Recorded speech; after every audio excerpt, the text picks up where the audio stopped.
বিয়ে বাড়িতে পাড়ার কাকিমারা যা যা করে। বক বক করা কাকিমা।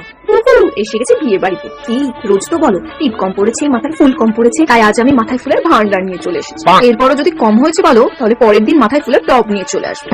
ভেবে চাই ভেতরে গিয়ে পক পক করে সবার মাথাটা চিবিয়ে খাবো। তুমি নরেনের মেয়ে না? হ্যাঁ। ও মা, কত বড় হয়ে গেছো গো তুমি, আমাকে চিনতে পারছো না? আরে বাবা, আমি তো ভ্যাগ ভেকি দাস, তোমার ভ্যাগ ভেকি কাকিমা। আরে ছোটবেলায় তো তুমি আমার কাছে মানুষ হয়েছিল, সেই ছোটবেলা থেকে তোমাকে খাওয়ানো দাওয়ানো, ঘুম পাড়ানো, বাথরুম নিয়ে যাওয়া, তোমার প্যাম্পার্স বদলানো সব তো আমি করেছি গো।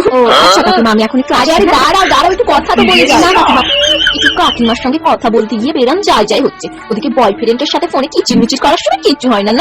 তাই বলো আর তাই বলো, ওই বাড়ি ঘর সাজানোটা কিন্তু আমার পছন্দ হয়নি মোটেও। হ্যাঁ ঠিক বলেছো, খুব ভালো সাজানি, একদম বাজে সাজানো হয়েছে, একদম বেকার সাজানো হয়েছে। আরে বাবা, সাজানো দেখতে গেলে আমাদের ওখানকার বিয়ে দেখতে হবে, পুরো বাড়ি ঝকমক টকটক করে। আরে কি বলবো তোমাকে। আচ্ছা শোনো ভাগ্যে কি, আমি তো আসছি। আরে হ্যাঁ চলে যাচ্ছ কেন? আর দুটো কথা বলে যাও। না আর সময় নষ্ট করা যাবে না। কেমন বললাম আমি? এই তো ভাই দুটো কথা বললাম, তাতে ওনার সময় নষ্ট হয়ে যাচ্ছে।